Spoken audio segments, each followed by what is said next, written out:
जय हिंद दोस्तों, स्वागत है आप सभी का अपने YouTube channel fact with Ravi में।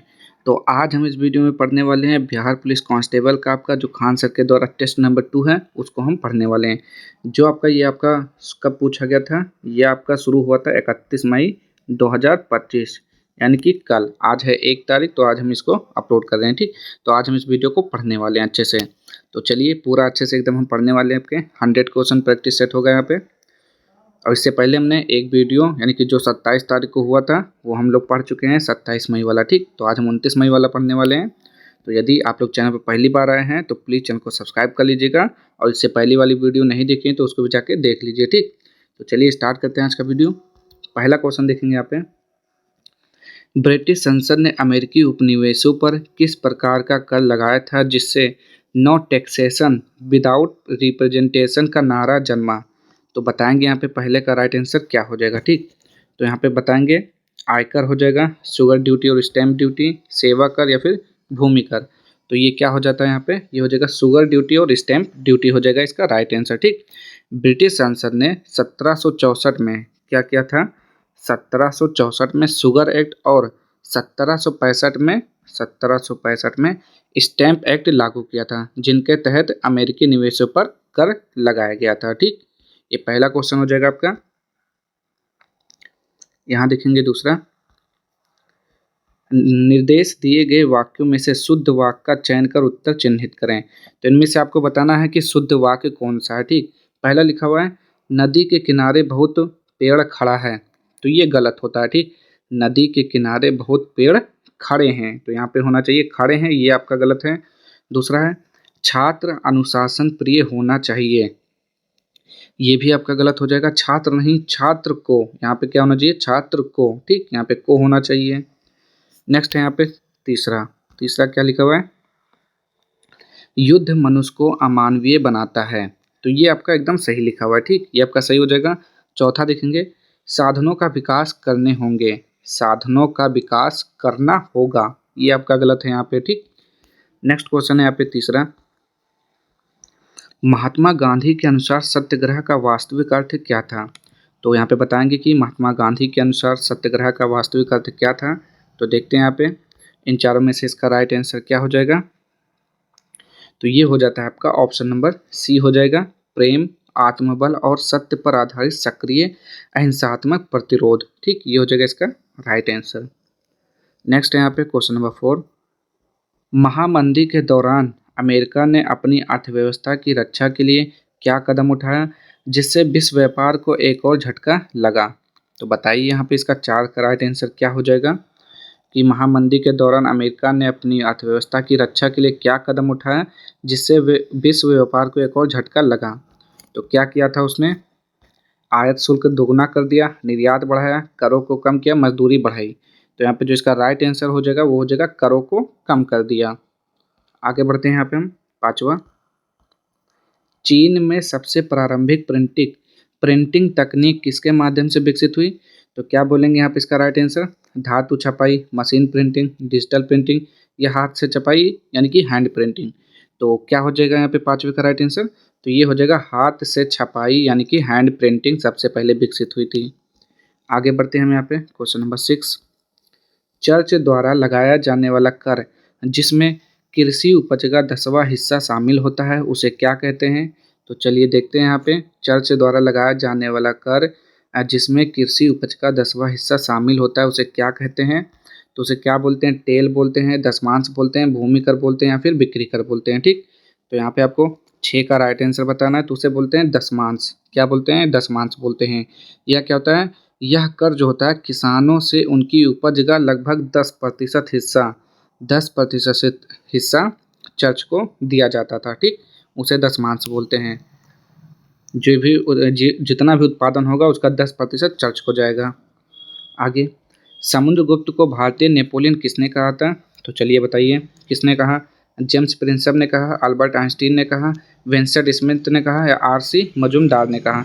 तो बताइए यहाँ पे 7वें का राइट आंसर, तो किसने कहा था, विंसेंट स्मिथ ने कहा था। समुद्रगुप्त को भारतीय नेपोलियन किसने कहा, विंसेंट स्मिथ ने कहा। ठीक, संगीत प्रेमी किसे बोलते हैं? तो समुद्रगुप्त को ही बोलते हैं। और सिक्कों पर समुद्रगुप्त का बीड़ा बजाते हुए चित्र भी अंकित है। ये 3 क्वेश्चन ऐसे पूछ लेता है। आगे बढ़ते हैं हम यहाँ पे क्वेश्चन नंबर 8। क्या लिखा हुआ है? To select the meaning for the given idiom have a good run. तो यहाँ पे बताना है आपको क्या हो जाएगा 8वें का right answer, have a good run. तो इसका क्या होता है? अच्छा समय बिताना। हैव अ गुड रन का मतलब होता है कि अच्छा समय बिताना। तो ये हो जाएगा ईडियम है, ठीक। तो इसका बताना है तो ये हो जाता है सफलता की एक अवधि, खास तौर पर वह अवधि जो अस्थायी या सीमित होने की उम्मीद हो। तो इसका राइट आंसर हो जाएगा आपका ऑप्शन नंबर ए हो जाएगा। Option number A, to experience joy और success in same endeavour but only for a limited period of time, ठीक। हैव अ गुड रन का मतलब अच्छे समय व्यतीत करना, यानी कि ऐसा व्यक्ति जिसने अपने करियर में सफलता का एक दौर देखा हो, उसे बोलते हैं हैव अ गुड रन, यानी कि अच्छे समय बिताना। क्वेश्चन नंबर 9 देखते हैं। भारतीय संविधान के अनुसार राष्ट्रपति पद की शपथ ग्रहण करने वाले व्यक्ति को शपथ दिलाने का अधिकार किसे प्राप्त है? तो बताएंगे यहाँ पर 9 का राइट आंसर। भारतीय संविधान के अनुसार राष्ट्रपति पद की शपथ ग्रहण करने वाले व्यक्ति को शपथ दिलाने का अधिकार किसके प्राप्त है, यानी कि राष्ट्रपति को शपथ कौन दिलाता है, आपको ये बताना है सीधा सीधा, ठीक। तो 9 का राइट आंसर आपको बताना है। तो ये हो जाएगा आपका ऑप्शन नंबर डी हो जाएगा। सर्वोच्च न्यायालय के मुख्य न्यायाधीश जो न्यायपालिका के सर्वोच्च पदाधिकारी होते हैं वो राष्ट्रपति को शपथ दिलाते हैं, ठीक। और ये क्या है? भारतीय संविधान के अनुच्छेद 60 से संबंधित है। आगे बढ़ते हैं यहाँ पे 10वां। भारत की केंद्र सरकार किस गठबंधन के अंतर्गत कार्य कर रही है? तो आपको बताना है यहाँ पे 10 का राइट आंसर। ये हो जाएगा आपका एनडीए, यानी कि राष्ट्रीय जनतांत्रिक गठबंधन के अंतर्गत कार्य कर रही है। 11 का देखते हैं यहाँ पे। सशक्त लोकतंत्र के लिए सबसे आवश्यक है, तो क्या आवश्यक है? तो 11 का राइट आंसर हो जाएगा जागरूक नागरिक आवश्यक है, ठीक। जागरूक नागरिक होना चाहिए। 12 का देखते हैं यहाँ पे। लोकसभा चुनाव में उपयोग होने वाली निर्वाचन प्रणाली का नाम क्या है? तो यहाँ पे 12 का आपको राइट आंसर बताना है। तो क्या हो जाएगा यहाँ पे? अनुपातिक प्रतिनिधित्व प्रणाली, एकल हस्तांतरणीय मत प्रणाली, प्रथम पिछड़ा पद प्रणाली, बहुलतावादी मत प्रणाली। तो 12 का राइट आंसर हो जाएगा प्रथम पिछड़ा पद प्रणाली, ये हो जाएगा इसका राइट आंसर। आगे बढ़ते हैं हम यहाँ पे। 74वां संविधान संशोधन किस विषय से जुड़ा है? तो 13 का राइट आंसर आपको बताना है। ये किस विषय से है? पंचायत राज से है, शहरी स्थानीय निकाय से है, या फिर केंद्र राज्य संबंध से है, या फिर शिक्षा नीति से है, किससे है बताएंगे। तो 13 का जो राइट आंसर हो जाएगा वो हो जाएगा बी, शहरी स्थानीय निकाय से संबंधित है, ठीक। 74वां संविधान संशोधन यानी कि 1992, ये कब हुआ था? 1992। 74वां संविधान संशोधन 1992 शहरी स्थानीय निकाय से संबंधित है। आगे बढ़ते हैं यहाँ पे हम। और राज्य लोक सेवा आयोग के सदस्यों की नियुक्ति कौन करता है? तो 14 का राइट आंसर आपको बताना है। तो राज्यपाल करता है। कौन करता है? राज्यपाल करता है, अनुच्छेद 316 के तहत। आगे देखते हैं यहाँ पे। भारत में मूल अधिकार हैं, तो भारत में मूल अधिकार कैसे होते हैं? बाध्यकारी होते हैं, गैर बाध्यकारी होते हैं, केवल निर्देश होते हैं, परंपराएं होती हैं। तो क्या होते हैं? तो 15 का राइट आंसर हो जाएगा ऑप्शन नंबर ए, बाध्यकारी होते हैं, ठीक। और मूल अधिकार किसमें है? तो भारतीय संविधान के भाग 3 के अनुच्छेद 12 से 35 तक, 12 से 35 तक ये क्या आपके मूल अधिकार दिए गए हैं, ठीक। और मूल अधिकार कहाँ से लिए गए हैं? अमेरिका से लिया गया है, ठीक। अमेरिका से लिया गया है और ये भाग 3 में है, ये सब याद रखेंगे। और कहाँ से? 12 से 35 तक हैं, ठीक। आगे बढ़ते हैं यहाँ पे 16। भारतीय संविधान का निम्नलिखित में से कौन सा प्रावधान राष्ट्रीय आपातकाल के दौरान मौलिक अधिकारों को निलंबित करने के लिए प्रदान करता है? तो 16 का राइट आंसर आपको बताना है। तो क्या हो जाएगा देखते हैं यहाँ पे। तो बताएंगे क्या हो जाएगा। भारतीय संविधान का निम्नलिखित में से कौन सा प्रावधान राष्ट्रीय आपातकाल के दौरान मौलिक अधिकारों को निलंबित करने के लिए प्रदान करता है? तो ये हो जाता है आपका यहाँ पे अनुच्छेद 358 हो जाएगा। क्या हो जाएगा? अनुच्छेद 358, ठीक। तो अनुच्छेद 358 भारतीय संविधान में विशेष रूप से राष्ट्रीय आपातकाल के दौरान युद्ध या बाहरी आक्रमण के कारण अनुच्छेद 19 के तहत मौलिक अधिकारों के निलंबन से संबंधित है। आगे बढ़ते हैं यहाँ पे 17। निम्नलिखित में से कौन सा तत्व नीति निर्देशक तत्वों के अंतर्गत आता है? तो 17 का राइट आंसर आपको बताना है कौन सा हो जाएगा जो नीति निर्देशक तत्वों के अंतर्गत आता है। तो ये हो जाएगा समान वेतन समान कार्य। ये आपका आर्टिकल 39 से संबंधित है। किससे? 39 से संबंधित है, ठीक। और नीति निर्देशक तत्व ये किस में है? तो ये भाग 4 में है आपका। किस में है? भाग 4 में है। और आर्टिकल कहाँ से? 36 से 51। 36 से 51 तक आपका नीति निर्देशक सिद्धांत दिया है, ठीक। और कहाँ से लिया गया है? तो ये आयरिश से लिया गया है, ठीक। आयरिश से लिया गया है। ये सब चीज़ें याद रखिए। आगे देखते हैं यहाँ पे 18। निम्नलिखित में से कौन सी दशा सिजगी कहलाती है?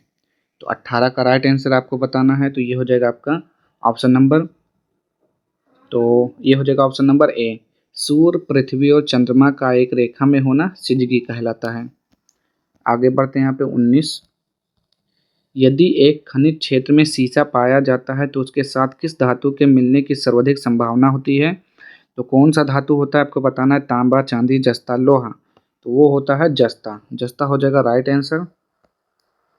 आगे देखेंगे यहाँ पे क्वेश्चन नंबर 20। निम्नलिखित में से कौन सा महासागर क्षेत्रफल के आधार पर सबसे छोटा माना जाता है? तो सबसे छोटा कौन सा महासागर हो जाएगा? तो 20 का राइट आंसर हो जाएगा, ये हो जाएगा ऑप्शन नंबर सी। आर्कटिक महासागर सबसे छोटा है। इसका जो है विस्तार लगभग कितना है? 14 मिलियन वर्ग किलोमीटर हो जाएगा। 14 मिलियन वर्ग किलोमीटर, ठीक। और अंटार्कटिका महासागर बड़ा है इससे, हिंद महासागर बड़ा है, प्रशांत महासागर बड़ा है, ठीक। सबसे बड़ा कौन सा है? प्रशांत महासागर। आगे देखेंगे यहाँ पे 20। निम्नलिखित में से कौन सा महासागर क्षेत्रफल के आधार पर सबसे छोटा माना जाता है? तो वही क्वेश्चन रिपीट हो गया, आर्कटिक महासागर। आगे बढ़ते हैं यहाँ पे 21। क्या लिखा हुआ है? Select the antonym of the underline word during her period of, ये हो जाएगा VEREA, bereavement। bereavement, she found comfort in the support of her close friends and family. तो bereavement का आपको बताना है, एंटोनिम बताना है, ठीक। तो 21 का देखेंगे। तो bereavement का मतलब होता है वियोग। इसका मतलब क्या होता है? वियोग होता है, पहले तो ये जानेंगे हम। तो वियोग मतलब होता है कठिनाई या दुख हो गया, ये सब आप समझ सकते हैं, ठीक। दुख हो गया, उदासी हो गया। तो इसका जो राइट आंसर हो जाएगा क्या हो जाएगा? वियोग का। तो वियोग का आराम हो जाएगा, यानी कि कंफर्ट, ठीक। कंफर्ट हो जाएगा। डिस्ट्रेस मतलब भी वही उदासी, सौरो मतलब उदासी, ट्रेबुलेशन मतलब परेशानी, ये उसी का वो दिया हुआ है पर्यायवाची, लेकिन अपोजिट कंफर्ट हो जाएगा, ठीक। कंफर्ट मतलब आराम।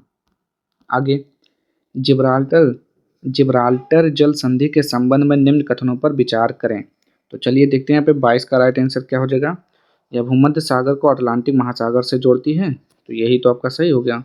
यह भूमध्य सागर को अटलांटिक महासागर से जोड़ती है। तो 22 का राइट आंसर क्या हो गया? ए हो गया। आगे देखते हैं यहाँ पे, और इसका दूसरा क्या लिखा हुआ है? दूसरा लिखा हुआ है इसे भूमध्य सागर का प्राकृतिक नैर्व्य कहा जाता है। तो ये भी सही है आपका, यानी कि पहला वाला भी सही है और दूसरा भी सही है इसका। तो इसका राइट आंसर हो जाएगा ऑप्शन नंबर 1 हो जाएगा। केवल 1 और 2 सही हैं। आगे बढ़ते हैं यहाँ पे, चलिए बताएंगे यहाँ पे इंदिरा पॉइंट किस केंद्र शासित प्रदेश में स्थित है? तो इंदिरा पॉइंट कहाँ पर है? लक्षद्वीप में, अंडमान और निकोबार द्वीप समूह में, पुद्दुचेरी या फिर दमन और दीव। तो कहाँ पर है बताएंगे यहाँ पे 23 का राइट आंसर। तो ये हो जाता है आपका अंडमान और निकोबार द्वीप समूह में स्थित है इंदिरा पॉइंट। नेक्स्ट है यहाँ पे देखते हैं यहाँ पे 24 का बताएंगे यहाँ पे नागा अर्जुन सागर बांध किस नदी पर स्थित है? तो नागा अर्जुन सागर बांध कहाँ पर है? नर्मदा, तापी, कृष्णा, ब्रह्मपुत्र, किस नदी पर स्थित है? तो 24 का हो जाएगा सी, कृष्णा नदी पर है। और ये जो है कहाँ पर? आंध्र प्रदेश और तेलंगाना, तेलंगाना राज्यों के बीच में स्थित है। इन दोनों के बीच में है ये आपका, ठीक। आगे बढ़ते हैं हम यहाँ पे, चलिए देखेंगे यहाँ पे साइलेंट वैली राष्ट्रीय उद्यान किस राज्य में स्थित है? तो 25 का राइट आंसर आपको बताना है यहाँ पे। साइलेंट वैली राष्ट्रीय उद्यान किस राज्य में स्थित है? कर्नाटक, केरल, तमिलनाडु या फिर आंध्र प्रदेश। तो बताइए इसका राइट आंसर क्या हो जाएगा? तो ये हो जाएगा आपका ऑप्शन नंबर बी, यानी कि केरल में है। साइलेंट वैली कहाँ पर है? केरल में है। आगे देखेंगे यहाँ पे भारत के किन क्षेत्रों में सिंचाई की सुविधा अपेक्षाकृत कम है? तो कहाँ पर कम है आपको ये बताना है। नदी घाटी क्षेत्र, तटीय क्षेत्र या दक्षिणी पठारी क्षेत्र या फिर पंजाब और हरियाणा। तो कहाँ कम हो जाएगा? तो 26 का हो जाएगा दक्षिणी पठारी क्षेत्र में कम है। आगे बढ़ते हैं यहाँ पे हम 27 देखेंगे। देखिए क्या लिखा हुआ है यहाँ पे यदि किसी परिवार का पीने का पानी सुरक्षित स्रोत से आता है, लेकिन वह घर से आने जाने में कुल 40 मिनट लगता है, तो यह परिवार किस संकेतक पर वंचित माना जाएगा? तो देखते हैं यहाँ पे किस संकेतक पर वंचित माना जाएगा, स्वच्छता, पेयजल, आवास या फिर शिक्षा। तो यहाँ पे जो इसका राइट आंसर क्या हो जाएगा, पेयजल हो जाएगा। ठीक, पेयजल हो जाएगा। आगे देखेंगे यहाँ पे वंचित माना जाएगा यानी कि बहुत समय लगता है पानी लाने में। आगे बढ़ते हैं यहाँ पे, निम्नलिखित में से कौन सा कथन देश के विकास को समग्र रूप से मापने के लिए सबसे उपयुक्त है? चलिए देखते हैं यहाँ पे इसका राइट आंसर। तो देखेंगे यहाँ पे, केवल प्रति व्यक्ति आय से, केवल साक्षरता दर से, और क्या लिखा हुआ है, केवल स्वास्थ्य सेवाओं की उपलब्धता से, प्रति व्यक्ति आय, साक्षरता और स्वास्थ्य स्तर तीनों से। तो 28 का राइट आंसर क्या हो जाएगा यहाँ पे, तो ये डी वाला हो जाएगा। ठीक, प्रति व्यक्ति आय, साक्षरता और स्वास्थ्य स्तर तीनों से हो जाएगा। आगे बढ़ते हैं यहाँ पे हम 29, यदि किसी उपभोक्ता को धोखे से खराब उत्पाद बेचा गया हो तो उसे किस संस्था की सहायता लेनी चाहिए?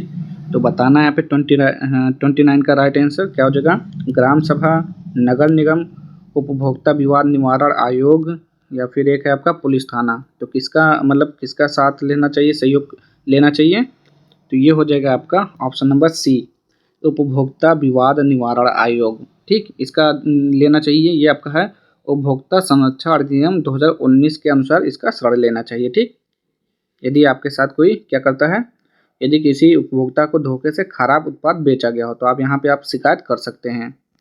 आगे देखते हैं यहाँ पे, मांग पर जमा को आधुनिक मुद्रा का हिस्सा क्यों माना जाता है? तो चलिए देखते हैं यहाँ पे 30 का राइट आंसर क्या हो जाएगा। तो ये हो जाता है क्योंकि इन्हें ब्याज नहीं मिलता, क्योंकि इन्हें केवल नकद के रूप में निकाला जा सकता है, क्योंकि इनसे लेन देन चेक द्वारा किया जाता है। तो यही हो जाएगा आपका, क्योंकि इनसे लेन देन चेक द्वारा किया जाता है।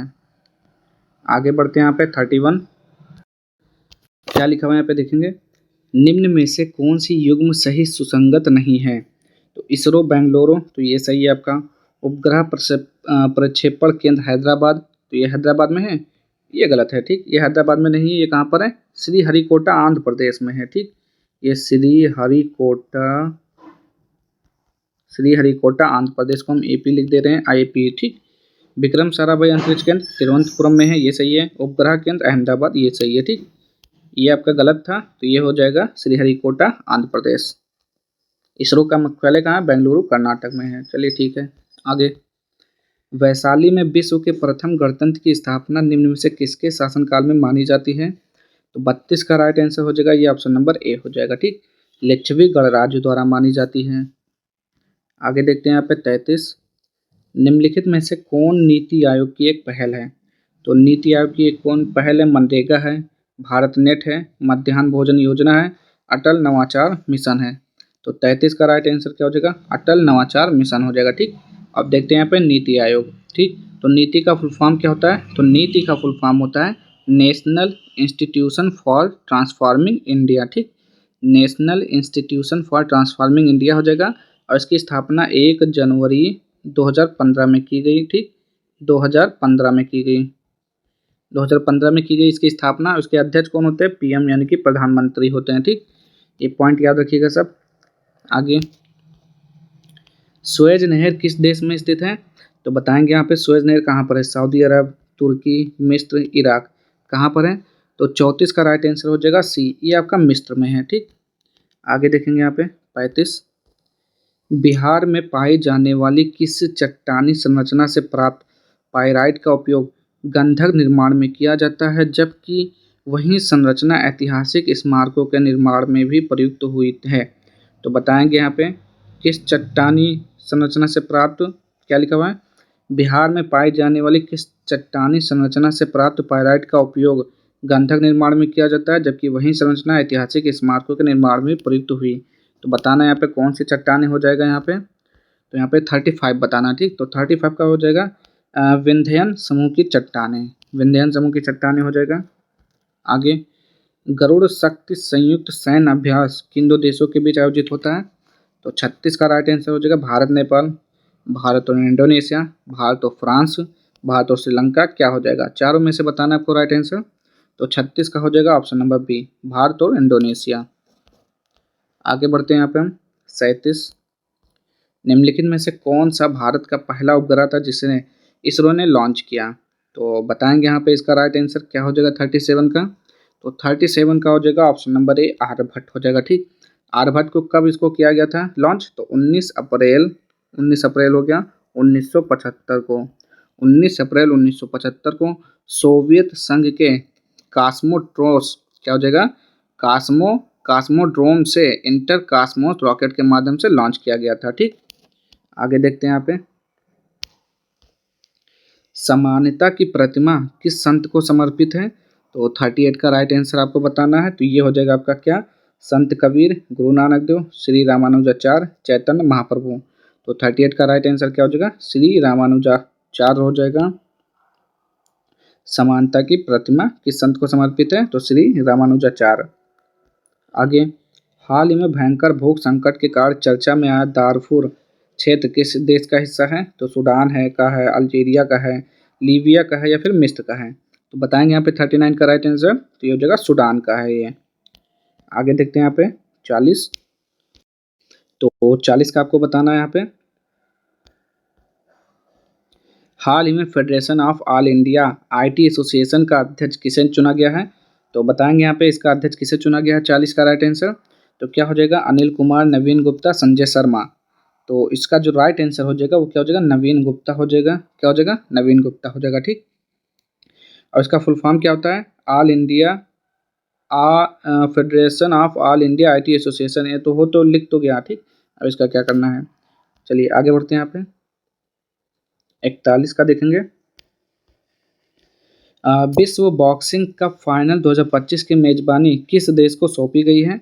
अब यहाँ पे बताना 41 का राइट आंसर। ठीक, तो 41 का क्या हो जाएगा यहाँ पे, अमेरिका को सौंपा गया या फिर रूस या फिर जापान या फिर भारत। तो किस देश को सौंपा गया है? तो ये हो जाएगा आपका भारत को सौंपा गया है। आगे बढ़ते हैं यहाँ पे। State of the ocean report किस संस्था द्वारा जारी किया जाता है?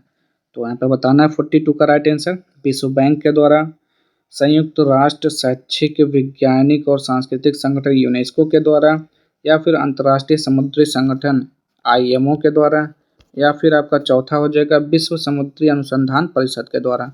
तो क्या हो जाएगा इसका राइट आंसर, बताइए। State of the ocean report किस संस्था द्वारा जारी किया जाता है? तो यूनेस्को के द्वारा जारी किया जाता है। ठीक, आगे देखेंगे यहाँ पे 43। किस राज्य ने शिशुओं और गर्भवती महिलाओं को नियमित टीकाकरण के मामले में पूरे देश में प्रथम स्थान प्राप्त किया है? तो राज्य कौन सा है? अरुणाचल प्रदेश है, राजस्थान है, बिहार है या फिर केरल है? तो 43 का जो राइट आंसर हो जाएगा वो हो जाएगा बिहार। क्या हो जाएगा, बिहार हो जाएगा इसका राइट आंसर। चलिए आगे बढ़ते हैं यहाँ पे हम। 44, हाल ही में भारत के प्रथम राष्ट्रपति देश रत्न डॉक्टर राजेंद्र प्रसाद की कौन सी जयंती मनाई गई है? तो 44 का राइट आंसर बताना है आपका। इनको बनाया गया है 140वीं जयंती मनाया गया है। ठीक, कब मनाया गया है? तो ये 3 दिसंबर 2024 को मनाया गया है, 140वीं जयंती मनाया गया है। ठीक, आगे देखते हैं यहाँ पे। नगर वन योजना जो हाल ही में समाचारों में देखी गई किस मंत्रालय द्वारा शुरू की गई है? तो 45 का आपको राइट आंसर बताना है जल्दी से, क्या हो जाएगा। तो जो इसका राइट आंसर हो जाएगा 45 का, ये हो जाएगा पर्यावरण, वन और जलवायु परिवर्तन मंत्रालय के द्वारा शुरू किया गया है। आगे देखेंगे यहाँ पे 46। नवीनतम रिपोर्ट के अनुसार बिहार में गंगा डॉल्फिन की अनुमानित संख्या कितनी है? तो आपको बताना है यहाँ पे 46 का राइट आंसर। नवीनतम रिपोर्ट के अनुसार बिहार में गंगा डॉल्फिन की अनुमानित संख्या कितना है? तो बिहार में है कितना, 2220 है। ठीक, कितना है, 2220 है। और वहीं अगर आपसे पूछेगा उत्तर प्रदेश में कितना है, तो उत्तर प्रदेश में ये हो जाएगा। ठीक, उत्तर प्रदेश में, और आपका उत्तर प्रदेश में कितना हो जाएगा, 2397 हो जाएगा। और बिहार में 2220 हो गया।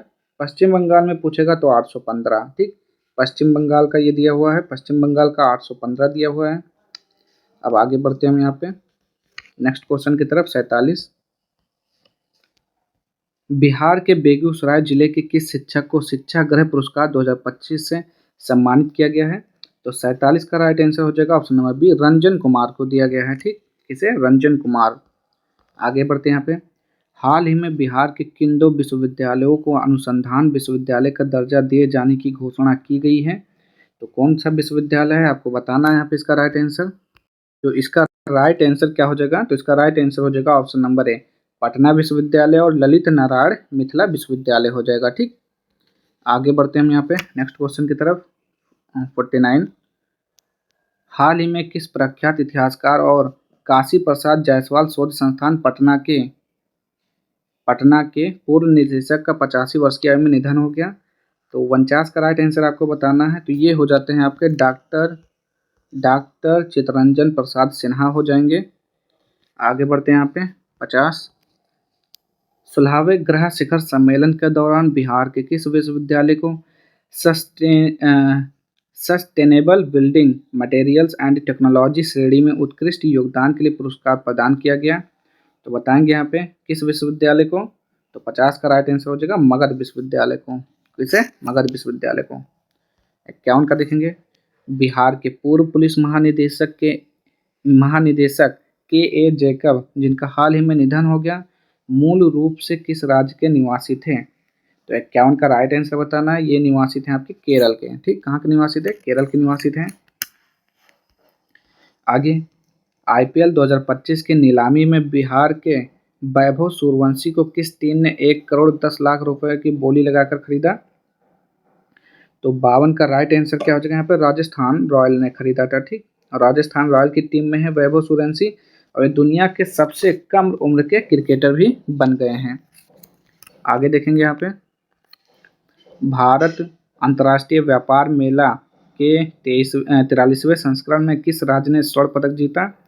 तो 53 का राइट आंसर बताइए। तो वो हो जाएगा आपका बिहार ने स्वर्ण पदक जीता। 54 का देखेंगे यहाँ पे, किसी चलती गेंद को अचानक रोकने पर चोट क्यों लगती है। तो 54 का राइट आंसर हो जाएगा संवेग अचानक शून्य हो जाता है, इस कारण हमें चोट लग जाती है। आगे देखेंगे यहाँ पे 55, पानी की टंकी में बर्फ की एक गेंद तैर रही है, जब बर्फ पिघलती है तो जल स्तर क्या होगा। तो जल स्तर हो जाता है आपका, जल स्तर क्या हो जाएगा? नहीं बदलता है। ठीक, पानी की टंकी में बर्फ की एक गेंद तैर रही है तो बर्फ पिघलती है तो जल स्तर नहीं बदलता है, उतना का उतना ही रहता है। आगे, यदि दूरबीन में मुख्य लेंस की अपवर्तन संख्या अधिक होगी तो इसका क्या प्रभाव पड़ेगा। तो यहाँ पे 56 का राइट आंसर बताइए क्या हो जाएगा।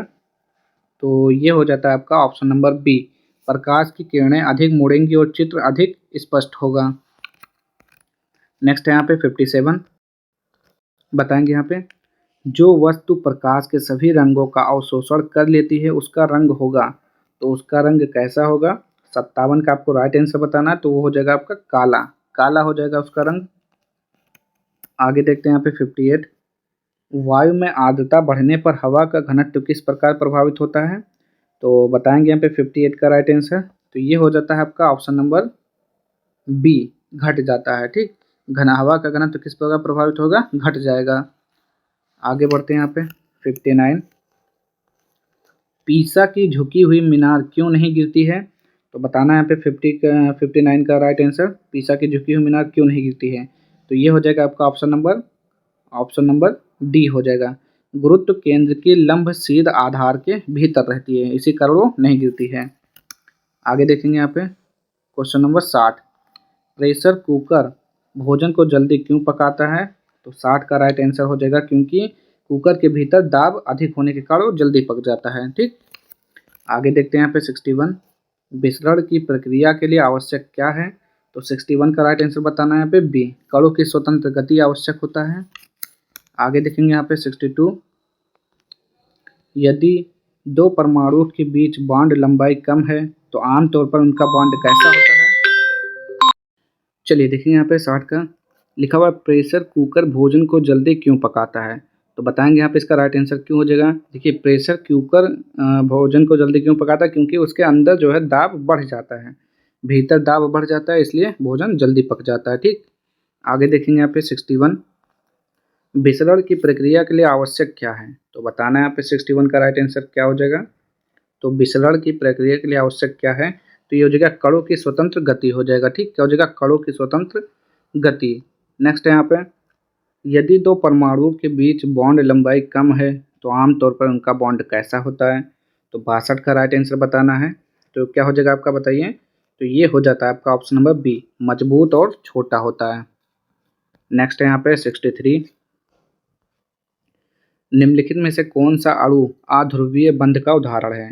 तो 63 का राइट आंसर आपको बताना है कौन सा अणु हो जाएगा, तो हो जाएगा आपका हाइड्रोजन हो जाएगा, यानी कि H2 हो जाएगा। ठीक, नेक्स्ट है यहाँ पे, एक एंगस्ट्रॉम बराबर होता है, एक एंगस्ट्रॉम के बराबर होता है, तो एक एंगस्ट्रॉम बराबर होता है 10⁻⁻10 मीटर होता है, या फिर 10⁻⁸ सेंटीमीटर होता है। ठीक, तो यहाँ पे क्या दिया हुआ है, 10⁻⁸ सेंटीमीटर दिया हुआ है। ठीक, आगे देखते हैं यहाँ पे 65 बताएंगे। यहाँ पे प्रोपेन किस प्रकार का हाइड्रोकार्बन है। तो प्रोपेन क्या है, अल्कीन है, अल्काइन है, अल्केन है, या फिर एरोमेटिक है। तो 65 का क्या हो जाएगा यहाँ पे, ये हो जाएगा अल्केन है। क्या हो जाएगा, प्रोपेन अल्केन है, यानी कि एल्केन बोलते हैं। नेक्स्ट है यहाँ पे, एसिटिलीन अभिक्रियाशील होता है, तो किसके साथ होता है आपको ये बताना है छाछठ का, तो ये जल के साथ अभिक्रियाशील होता है। ठीक, आगे बढ़ते हैं यहाँ पे 67, हाइड्रोजन गैस की सबसे खास विशेषता क्या है। तो बताइए, यह सबसे भारी गैस है, या सबसे हल्की गैस है, या हमेशा तरल रूप में रहती है, या जहरीली गैस है। तो 67 का राइट आंसर, यह सबसे हल्की गैस है। कौन, हाइड्रोजन। नेक्स्ट है यहाँ पे ऑक्सीजन, ऑक्सीजन की खोज किसने की। तो ऑक्सीजन की खोज प्रिस्टले ने कब किया था, 1774 में किया था। ठीक, 1774 में प्रिस्टले ने किया ऑक्सीजन की खोज। आगे, रासायनिक प्रक्रिया में ऑक्सीकरण का अर्थ क्या है। तो 69 का राइट आंसर क्या हो जाएगा यहाँ पे, इलेक्ट्रॉन का ग्रहण करना या फिर त्याग करना, इलेक्ट्रॉन का त्याग करना हो जाएगा। आगे देखते हैं यहाँ पे 70, वायु के अभाव में किसी अयस्क को उसके गलने के तापमान से नीचे गर्म करना किसे कहते हैं। तो गर्म करना किसे कहते हैं, भुनना, गलनांक, शुद्धिकरण। क्या हो जाएगा यहाँ पे 70 का राइट आंसर, जो राइट आंसर हो जाएगा वो इसमें शायद यहाँ पे दिया हुआ नहीं है, लेकिन ये हो जाएगा निस्तापन। ठीक, ये निस्तापन हो जाएगा इसका राइट आंसर, उस क्या कहते हैं, निस्तापन बोलते हैं उसे। ठीक, आगे बढ़ते हैं यहाँ पे 71, कौन सा विटामिन रक्त के थक्के बनाने में सहायता करता है। तो विटामिन कौन सा है आपका, विटामिन ए है, विटामिन डी है, विटामिन ई है, विटामिन के। तो रक्त का थक्का बनाने में सहायक आपका विटामिन के होता है। ठीक, कौन सा होता है, विटामिन के होता है। आगे बढ़ते हैं हम यहाँ पे नेक्स्ट क्वेश्चन की तरफ,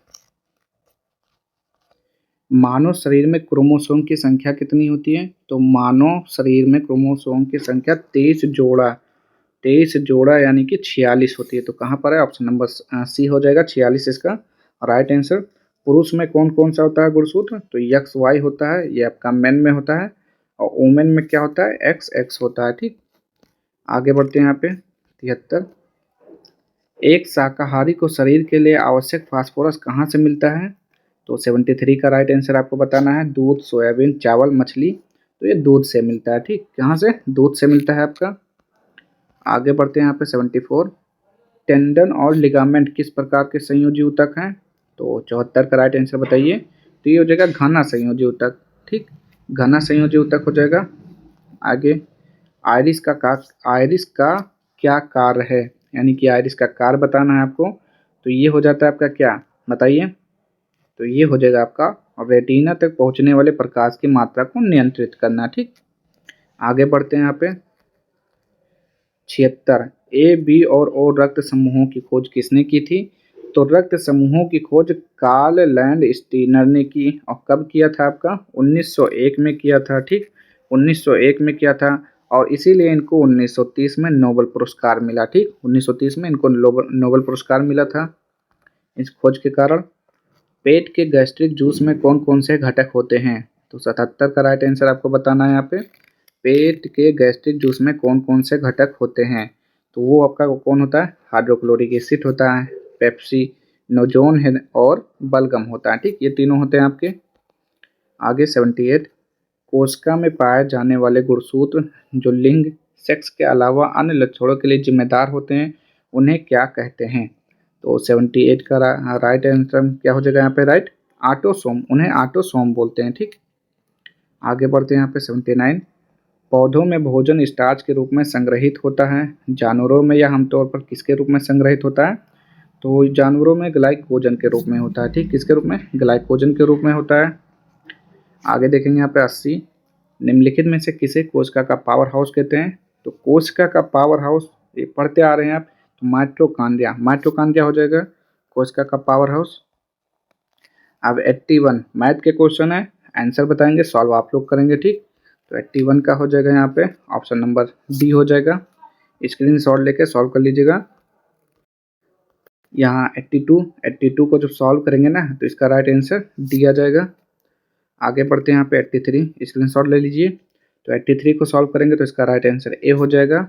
आगे बढ़ते हैं यहाँ पे 84, और जब 84 को सॉल्व करेंगे तो 84 का राइट आंसर सी यानी कि 25 आ जाएगा, ठीक। सी हो जाएगा यहाँ पे, देख लेंगे 25 दिया हुआ है। 85 का देखेंगे यहाँ पे, तो 85 को जो सॉल्व करते हैं ना तो इसका राइट आंसर क्या हो जाएगा, तो 85 का ए हो जाएगा 56 हो जाएगा, ठीक। नेक्स्ट है यहाँ पे 86, तो जब 86 को सॉल्व करेंगे तो इसका राइट आंसर क्या हो जाएगा, तो इसका राइट आंसर डी हो जाएगा, 231 सेंटीमीटर क्यूब हो जाएगा। आगे अब यहाँ 87 है, तो 87 को जो सॉल्व करते हैं ना, पहले स्क्रीनशॉट लीजिए, और जब इसको सॉल्व करेंगे तो इसका राइट आंसर आपका आ जाएगा 87 का ये हो जाएगा, कहाँ गया, सी, √19 सेंटीमीटर हो जाएगा। नेक्स्ट है यहाँ पे 88 को भी स्क्रीनशॉट लीजिए और इसको सॉल्व करिए। तो 88 को सॉल्व करेंगे तो 7/9 हो जाएगा। अब यहाँ पे देखते हैं, यहाँ पे select the appropriate meaning of the given idiom phase, तो बताना है ए डाइम अ डजन, तो ए डाइम ए डजन, तो इसका बोलते हैं क्या, 1 पैसा 1 दर्जन, ठीक। क्या होता है, 1 पैसा 1 दर्जन, तो इसका जो राइट आंसर हो जाएगा वो क्या हो जाएगा, तो ये होता है आपका ए डाइम ए डजन, यानी कि कौन सा क्वेश्चन है, क्वेश्चन नंबर 89। तो क्वेश्चन नंबर 89 का जो राइट आंसर हो जाएगा ये हो जाएगा very common and of no particular value, यानी कि कोई चीज़ बहुत आम है और इसलिए उसका कोई महत्व नहीं है, ठीक। कोई ऐसी चीज़ जो बहुत आम है और कोई उसका महत्व नहीं है, ठीक। एडाइमोजोजन का मतलब वही होता है। आगे बढ़ते हैं यहाँ पे 90, select the appropriate one word substitution for the given group of words, the scientific study of birds, यानी कि पंछियों के अध्ययन को क्या बोलते हैं, तो पंछियों के अध्ययन को बोलते हैं ऑर्निथोलॉजी, क्या बोलते हैं, ऑर्निथोलॉजी बोलते हैं। आगे बढ़ते हैं यहाँ पे select the best term that is nearest to the given word in meaning, इसका नियरेस्ट मीनिंग बताना है, ठीक। डिपोजिशन, तो डिपोजिशन का बताना है यहाँ पे क्या हो जाएगा, तो डिपोजिशन का मतलब होता है बयान होता है या शपथ पूर्व साक्ष्य होता है, ठीक। तो इसका जो नियरेस्ट मीनिंग हो जाएगा वो हो जाएगा इम्पीचमेंट, यानी कि महाअभियोग लगाना, ठीक, किसी पर। आगे बढ़ते हैं यहाँ पे find the synonym of the given term, तो डेन्यूमेंट, तो डेन्यूमेंट का बताना है आपका सिनोनिम, यानी कि पर्यायवाची शब्द बताना है। तो डेन्यूमेंट का मतलब होता है उपसंहार होता है, जैसे हम क्या बोल सकते हैं, जैसे कोई पिक्चर चल रही है तो क्लाइमेक्स सीन होता है, उसी को बोलते हैं उपसंहार, यानी कि किसी का भेद खोलना, वही होता है क्लाइमेक्स सीन होता है, ठीक। राज खुल जाना, जब फिल्म या फिर कुछ नाटक देखते हैं आप लोग तो पता होगा आपको। नेक्स्ट है यहाँ पे देखिए, यहाँ पे क्या लिखा हुआ है, sentence of a paragraph are given in jumble order title as A B C D and E, arrange the para jumble sentence to make a meaningful and coherent paragraph, तो यानी कि इसमें दिया हुआ है कि एक पैराग्राफ के वाक्य जो हैं अवस्थित क्रम में ए बी सी डी और ई में दिए गए हैं, तो एक सार्थक और सुसंगत पैराग्राफ बनाने के लिए पैरा के अवस्थित वाक्यों को व्यवस्थित करें, ठीक। यानी कि ये आगे पीछे लिखा हुआ है, ये चारे ए बी सी डी ई, तो आपको एक सीरियल वाइज बना लिखते हुए जाना है ताकि एक आंसर यहाँ पे आपको मिल सके, ठीक। तो क्या हो जाएगा, चलिए देखते हैं यहाँ पे। तो पहला लिखा हुआ है suddenly the lights went out, यानी कि suddenly the lights went out, यानी कि अचानक लाइट चली गई, तो इससे तो कोई शुरुआत तो होगा नहीं, ठीक। People started screaming and running in public, लोग सार्वजनिक रूप से चिल्लाने और भागने लगे। फिर इसी में the loud sound of thunder echoed through the night, तो ये क्या हो जाएगा, रात भर गड़गड़ाहट की तेज आवाज़ गूंजती रही। A heavy rain storm hit the city, शहर में भारी वर्षा हुई। The streets quickly flooded causing by chaos, तो क्या हो जाएगा, सड़कों पर तेजी से पानी भर गया जिससे अराजकता फैल गई। तो देखिए जो सीरियल वाइज हो जाएगा यहाँ पे, सबसे पहले हम क्या यूज करेंगे, सबसे पहले सी हो जाएगा। क्या हो जाएगा, रात भर गड़गड़ाहट की तेज आवाज़ गूंजती रही, ठीक, सी हो गया। फिर सी के बाद आपका क्या आ जाएगा, सी के बाद आएगा D, a heavy rainstorm hit the city, गड़गड़ाहट की आवाज़ गूंजती रही, शहर में भारी बारिश हुई, क्या, शहर में भारी बारिश हुई। अब उसके बाद आएगा आपका ए आ जाएगा। ए का मतलब क्या, सडनली लाइट वेंट आउट। और जब वर्षा होती है तो लाइट चली जाती है, तो अचानक लाइट चली गई, ठीक। अब उसके बाद आएगा आपका E, the street quickly flooded. Light चली गई, उस पर क्या हुआ, सड़कों पर तेजी से पानी भर गया, ठीक, सड़कों पर तेजी से पानी भर गया। और एक और बचता है आपका बी हो जाएगा। उसके बाद सड़कों पर पानी भर गया, उसके बाद लोग क्या करने लगे, लोग सार्वजनिक रूप से चिल्लाने और भागने लगे। तो ये हो जाता है आपका राइट आंसर, ए हो जाएगा। और सॉरी, फिर से देखिए, ए का मतलब CDAEB, ये हो जाएगा इसका राइट आंसर, ठीक। आगे बढ़ते हैं हम यहाँ पे।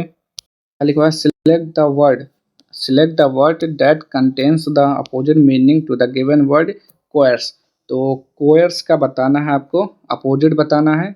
तो कोयर्स का मतलब क्या होता है, पहले ये बताइए। 94 का, तो इसका मतलब होता है खुरदरा, ठीक। तो खुरदरा का स्मूथ हो जाएगा, खुरदरा का स्मूथ होता है, ठीक। आगे बढ़ते हैं यहाँ पे 95। निम्नलिखित में से कौन सी संस्था हिंदी के मानवीकरण में महत्वपूर्ण भूमिका निभाती है। तो 95 का हो जाएगा केंद्रीय हिंदी निदेशालय हो जाएगा यहाँ पे। आगे बढ़ते हैं यहाँ पे 96। मानक हिंदी में अनुस्वार का प्रयोग किस ध्वनि के स्थान पर किया जाता है। तो अनुस्वार का प्रयोग पंचम वर्ड पर किया जाता है, ठीक, पंचम वर्ड हो जाएगा यहाँ पे इसका राइट आंसर। आगे है यहाँ पे पित्रादेश का सही संधि विच्छेद क्या हो जाएगा। तो पितृधन आदेश क्या हो जाएगा, पितृधन आदेश यानी कि पित्रादेश। इसमें कौन सी संधि है, यड़ संधि है, ये यड़ संधि का उदाहरण है आपका। आगे, तीन रंगों का समूह के लिए सही सामासिक पद क्या होगा। तो तीन रंगों का समूह जिसे बोलते हैं तिरंगा, क्या बोलते हैं, तिरंगा। तो ये कौन सा समास हो जाएगा आपका, ये हो जाएगा द्विगुणी समास। जो अंकों से शुरू होता है, संख्यावाचक होता है, उसे द्विगुणी बोलते हैं। चक्रधर का समास विग्रह क्या होगा। तो चक्रधर का बताना 99 का, तो ये हो जाएगा चक्र को धारण करने वाला, चक्र को धारण करने वाला अर्थात भगवान विष्णु या भगवान श्री कृष्ण बोल सकते हैं। और ये बहुव्रीहि समास का उदाहरण है, ठीक, ये बहुव्रीहि समास का उदाहरण है। आगे बढ़ते हैं यहाँ पे लास्ट, मानवीय शब्द में मूल शब्द और प्रत्यय को अलग कीजिए।